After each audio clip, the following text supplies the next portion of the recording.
Assalamu alaikum, you're watching Chemistry with Raisa Sakim. This video will cover 50 MCQs from 9th Chemistry. और इस video में हम आपको ऐसे 50 MCQs पूरी बुक में से बताने वाले हैं जिनको अगर आप अच्छी तरह तैयार कर लें, उसके आंसर भी साथ में बताऊंगा, अच्छी तरह तैयार कर लें तो मेरे ख्याल से बोर्ड के MCQs के लिए आप बेफिक्र हो सकती हैं। सो MCQs का मसला भी हमने सॉल्व कर दिया। वैसे इससे पहले हमने शॉर्ट क्वेश्चन और लॉन्ग क्वेश्चन का मसला भी आपका सॉल्व किया हुआ है। एक मैंने पूरी वीडियो बनाई हुई है, 1.5 घंटे की वीडियो है, जिसमें पूरी बुक के इंपॉर्टेंट शॉर्ट और लॉन्ग मैंने डिस्कस किए हैं। और इंशाल्लाह मुझे अल्लाह से पक्की उम्मीद है, कभी उम्मीद है कि अगर आप वो वाले शॉर्ट क्वेश्चन और लॉन्ग क्वेश्चन तैयार कर लेते हैं तो बोर्ड का पेपर आप 100% अटैम्प्ट कर पाएंगे। सो बढ़ते हैं MCQs की तरफ।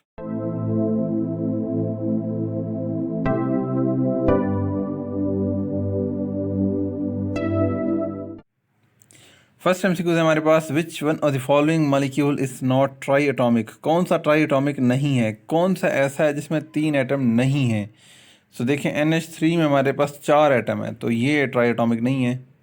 अच्छा, ये MCQs किसी और तरीके से पूछ जा सकता है। Which of the following is not try atomic, तो ऑप्शन यूँ आ सकता है HCl। अगर HCl का ऑप्शन है तो वो भी आप ठीक कर सकते हैं, क्योंकि HCl में सिर्फ 2 एटम हैं। दूसरा है जी, molar mass of H2SO4 is. अब यहाँ बच्चे कंफ्यूज होते हैं कि मोलर मैस में ग्राम आता है या मालिकुलर मैस में ग्राम आता है। याद रखिएगा, मोलर हो तो ग्राम, मोलर हो तो ग्राम, मोलर हो तो ग्राम, अदरवाइज AMU। मॉलिक्यूलर मैस हो तो AMU, एटॉमिक मैस हो तो AMU, फार्मूला मैस हो तो AMU। लेकिन अगर मोलर मैस आ जाएगा तो ग्राम आएगा। सो यहाँ पर दूसरा MCQs के 2 ऑप्शन दिए हुए हैं। एक ऑप्शन नंबर हमारे पास बी है और दूसरा ऑप्शन हमारे पास सी है। दोनों में 98 है, लेकिन बी में 98 ग्राम है और सी में 98 AMU है। सो दूसरे का बी ऑप्शन ठीक होगा, 98 ग्राम, क्योंकि ये पूछा हुआ है मोलर मैस। थर्ड वन देखें, which one of the following is empirical formula of benzene. So simple सी बात है, एम्पिरिकल फार्मूला ऑफ बेंजीन जो है वो सी ऑप्शन है, CH। तो एम्पिरिकल फार्मूला बेंजीन का भी आपको आना चाहिए, एम्पिरिकल फार्मूला ग्लूकोज का भी आना चाहिए, that is CH2O। So benzene का एम्पिरिकल फार्मूला है जी CH, तो थर्ड का सी ऑप्शन ठीक होगा। फोर्थ वन है हमारे पास, number of moles in 8 grams of CO2R, that B option is correct, 0.18। इसको कैलकुलेट करेंगे तो ये आंसर आता है, ना कैलकुलेट करें तो याद भी रख सकते हैं। फिफ्थ है जी, the most abundant element in earth crust is oxygen, in ocean is oxygen, in atmosphere is nitrogen. याद रखिएगा, ऑक्सीजन सबसे ज़्यादा अर्थ क्रस्ट में है और ओशन में भी सबसे ज़्यादा होती है और एटमॉस्फेयर में सबसे ज़्यादा नाइट्रोजन होती है। So most abundant element in earth crust is oxygen, 5 का बी ऑप्शन है। 6 देखें, example of diatomic molecule is HCl। HCl में 2 एटम हैं, बाकी किसी में 2 एटम नहीं है। हाँ, कैल्शियम ऑक्साइड में भी 2 एटम है, ये गलती से लिखा गया होगा मुझसे। तो HCl आपने याद रख लें, ये एक डायटोमिक मॉलिक्यूल है। 7 देखें, M shell can accommodate how much electrons. तो ये पूछा हुआ एम शेल में कितने आते हैं। याद रखें, K में 2 आते हैं, L में 8 और M में 18। सो 8 का जो हमारे पास आंसर होगा सही, सॉरी 7 का जो सही आंसर है हमारे पास B है। 18 electrons can be occupied in M shell और N शेल में होते हैं 32। कैसे कैलकुलेट करेंगे, फार्मूला होता है 2n², जिससे आप कैलकुलेट कर सकते हैं। 8वां हमारे पास, dash shell consist of 4 sub shell. किस शेल में 4 सब शेल होते हैं। याद रखें, K में जस्ट 1 सब शेल है। उसके बाद जो दूसरा आता है L, उसमें 2 सब शेल होते हैं, S एंड P। तीसरा होता है M, उसमें 3 होते हैं, SPD। और चौथा होता है N, जिसमें 4 होते हैं, SPDF। सो 8 का C ऑप्शन ठीक होगा। 9 देखें, the P sub shell has orbitals. P sub shell में कितने ऑर्बिटल्स हैं। देखिए यहाँ पर सही ऑप्शन नहीं दिया हुआ। P सब शेल में 3 ऑर्बिटल होते हैं। ऑर्बिटल का कैसे पता चलेगा, इलेक्ट्रॉन्स याद रखें। P सब शेल में कितने इलेक्ट्रॉन आ सकते हैं, 6। जितने इलेक्ट्रॉन आ सकते हैं उसको 2 से डिवाइड करें तो आपके पास ऑर्बिटल की तादाद आ जाएगी। तो इसको 2 से डिवाइड करें तो 6 डिवाइडेड बाई 2, 3 आंसर आता है। तो 9 का डी ऑप्शन ठीक है यहाँ पर, नन ऑफ दीज, क्योंकि 3 ऑप्शन दिया हो नहीं। अगर 3 दिया हो तो हमने 3 ठीक करेंगे। 10th हमारे पास, deuterium is use to make heavy water. Very much important short question. MCQs, deuterium is use to make heavy water, hard water नहीं, हैवी वाटर। 11 देखें, who presented the concept of orbit in atom. Orbit का concept दिया था Bohr ने, nucleus का concept दिया था Rutherford ने। याद रखें, एटम का कंसेप्ट दिया डाल्टन ने, जो पहली थ्योरी दी थी, और गोल्डस्टाइन ने प्रोटॉन डिस्कवर किया था, विलियम क्रूक्स ने कैथोड रे डिस्कवर की थी, और थॉमसन ने ही इलेक्ट्रॉन डिस्कवर किया था। और न्यूक्लियस का कंसेप्ट, न्यूक्लियस डिस्कवर किया था रदरफोर्ड ने, और बोहर का कंसेप्ट बोहर ने कंसेप्ट दिया था ऑर्बिट का। 12 में हमारे पास 11 का बी है। 12 में हमारे पास general electronic configuration of carbon families. तो जो पहली फैमिली है उसकी है इलेक्ट्रॉनिक कन्फिग्रेशन जनरल NS1, दूसरी की NS2, बोरॉन फैमिली की है NS2NP1 और कार्बन की है जी NS2NP2। तो 12 का ए ऑप्शन है।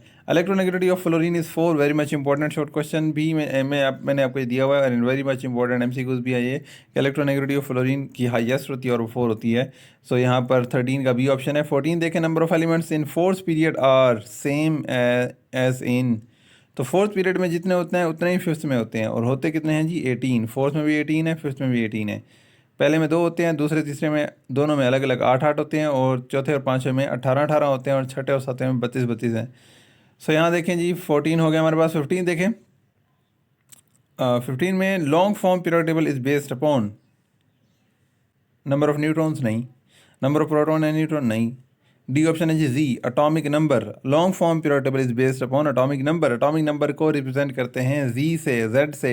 सो 15 का डी ऑप्शन ठीक है। 16 देखें जी, नंबर ऑफ ब्लॉक्स, 4 ब्लॉक हैं, सीधी सी बात है, s block, b block, d block and f block. 17 देखें, the amount of energy required, simple सी बात है, इलेक्ट्रॉन एफिनिटी। याद रखें, the amount of energy released, ionization energy. Amount of energy required, electron affinity. So 17 का D option है, बड़ा आसान है याद रखना। 18 देखें, dash decrease along the period. Period में साइज डिक्रीज होता है, इलेक्ट्रॉन एफिनिटी बढ़ेगी, आयनाइजेशन एनर्जी बढ़ेगी, इलेक्ट्रोनेगेटिविटी भी बढ़ती है, सिर्फ साइज डिक्रीज होता है। 18 का ये ऑप्शन है। Ice floats on water because. 19 का देखें जी, वाटर हैज़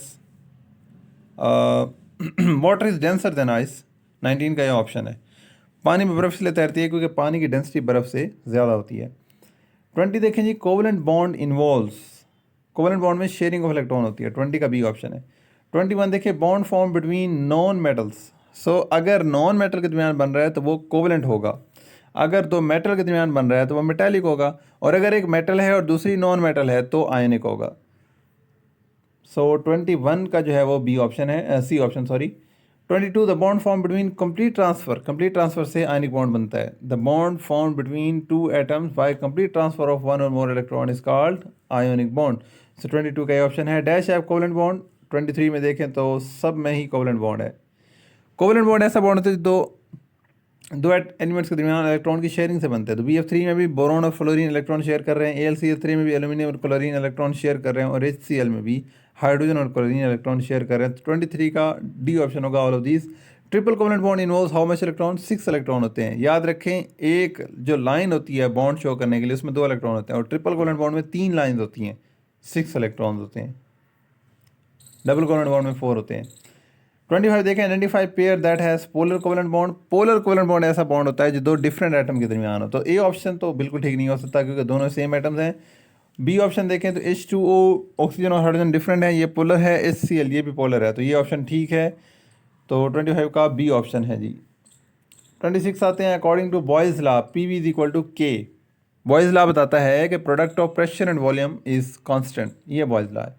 सो 26 का बी ऑप्शन है जी। 27, absolute temperature scale start from 0 kelvin, 0 K, okay okay, याद रखें ओके से स्टार्ट होता है, 0 डिग्री सेंटीग्रेड से स्टार्ट नहीं होता। 28 देखें, according to dash law product of volume and pressure is constant, ऊपर गुजर चुका है, बॉयज़ लॉ। 28 का ये ऑप्शन है। 29 देखें, evaporation is a cooling process, is an endothermic process, is a continuous process. ये तीनों प्रोसेस होते हैं, इवेपोरेशन की तीनों प्रॉपर्टीज़ हैं, तो यहाँ पर डी ऑप्शन ठीक होगा 29 का। 30 देखें, which one of the following has the highest boiling point. तो वाटर का बॉइलिंग पॉइंट सबसे ज़्यादा होता है, that is 100 degree centigrade. Alcohol का 78 है, और ईथर बेंजीन तो रूम टेम्परेचर पर भी इवेपोरेट होने लगती हैं। 31 देखिए, boiling point of liquid increases with increase in external pressure. अगर एक्सटर्नल प्रेशर बढ़ेगा तो बॉइलिंग पॉइंट लिक्विड का बढ़ता है। सो 31 का हमारे पास ए ऑप्शन है। 32 देखें, dash is surface phenomena, A option ठीक है, evaporation is a surface phenomena. 33 के देखें, डैश सोल्यूशन कंटेन्स मोर सोल्यूट। पूछा हुआ है सोल्यूट का। देखिए, मोलैरिटी बताती है सोल्यूट के बारे में, मोलैरिटी ज़्यादा तो सोल्यूट ज़्यादा, मोलैरिटी कम तो सोल्यूट कम। तो 33 का पूछा हुआ है किस में सोल्यूट ज़्यादा है, किसकी मोलैरिटी ज़्यादा है, ये देखें। डी ऑप्शन ठीक है, 1 मोलर। सो डी ऑप्शन में मोलैरिटी सबसे ज़्यादा है, तो हमारे पास ये इसमें सोल्यूशन में सोल्यूट भी सबसे ज़्यादा होगा। 33 का डी है। 34 देखें, solvents in soft drinks, carbon dioxide इसमें सोल्यूट होता है, सॉल्वेंट वाटर होता है। 34 का D option, sorry B option. 35 देखें 10% mass by mass solution content dash of solute. Mass है ना 10% मैथ, तो मैथ का यूनिट ग्राम होता है। 35 देखें तो ए ऑप्शन ठीक होगा 10 ग्राम। 36 देखें we have to dissolve dash gram of NaOH in 1 decimetre cube of solution to prepare 1 molar solution. So ये कैलकुलेट करना पड़ेगा, ये कैलकुलेट करके चेक कीजिएगा, मैंने कैलकुलेट नहीं किया। 37 देखिए डाइल्यूट सोल्यूशन कंटेन, ये 36 जो है ये आपके पास 6.123 में से कोई एक न्यूमेरिकल दिया हुआ है, एग्जाम्पल दी हुई है, आप देख सकते हैं वहाँ से।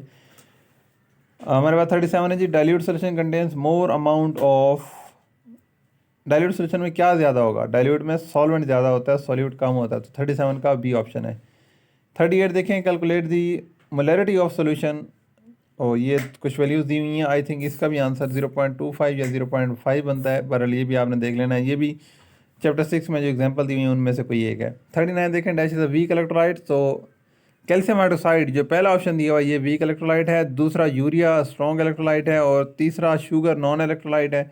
सो अगर तो आ जाता है एसिटिक एसिड CH3COOH, वो ऑप्शन भी ठीक होगा वीक इलेक्ट्रोलाइट के लिए, और ये कैल्शियम हाइड्रोक्साइड भी ठीक है। Dash cell produce electric current, किस में इलेक्ट्रिक करंट प्रोड्यूस होता है, गैल्वानिक सेल में, तो गैल्वानिक सेल का तो ऑप्शन नहीं है। Daniell cell, Nelson cell, down cell, देखिए इलेक्ट्रोलाइटिक सेल में इलेक्ट्रिक करंट प्रोड्यूस नहीं होता, और उसकी एग्जांपल हैं दो, नेल्सन और डाउन, तो इनको तो कट कर दें। तीसरा हमारे पास डी ऑप्शन है ये इलेक्ट्रोलाइटिक, उसको भी कट कर दें, बच गया Daniell cell, that is an example of galvanic cell, तो 40 का ए ऑप्शन है।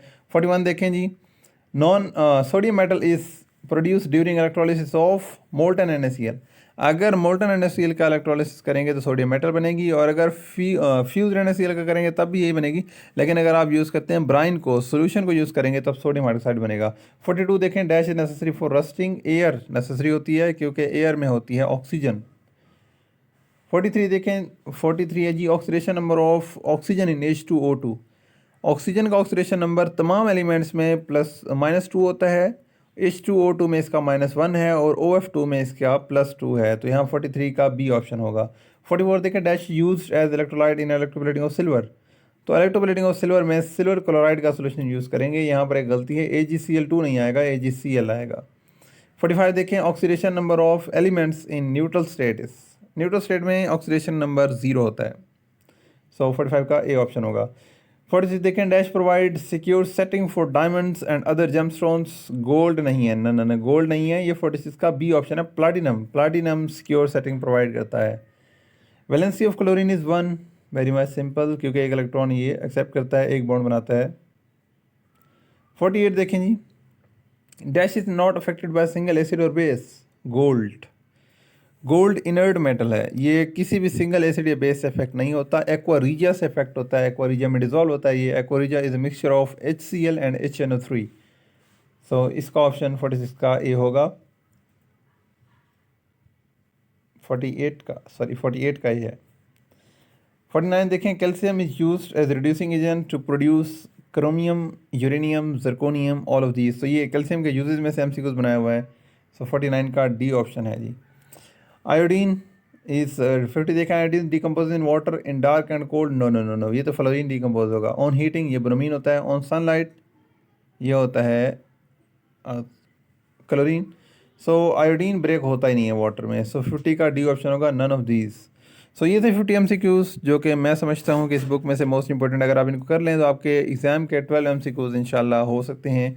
So best of luck for your exam. अगर वीडियो अच्छी लगी है तो इसको लाइक करें, तो शेयर ज़रूर कीजिएगा, चैनल पर नए तो सब्सक्राइब कर सकते हैं, ताकि आने वाली नई वीडियोस भी आप देख सकें। और अगर आपने इस 9th केमिस्ट्री के पूरे इंपॉर्टेंट MCQ से शॉर्ट क्वेश्चन आपको चाहिए तो अभी आई बटन में उसका लिंक मैं अभी दे देता हूँ, यहाँ से जाकर आप वीडियो देख सकते हैं और पूरे MCQ शॉर्ट क्वेश्चन और लॉन्ग क्वेश्चन आप कर सकते हैं। तो मैंने केमिस्ट्री के लिहाज से आपकी तैयारी करा दी है, अपने लिहाज से अब आप तैयारी करें, मेहनत करें, एक दिन रह गया है, परसों आपका पेपर है। Best of luck for your exams, तैयारी करके जाएँ, इंशाल्लाह अच्छा होगा।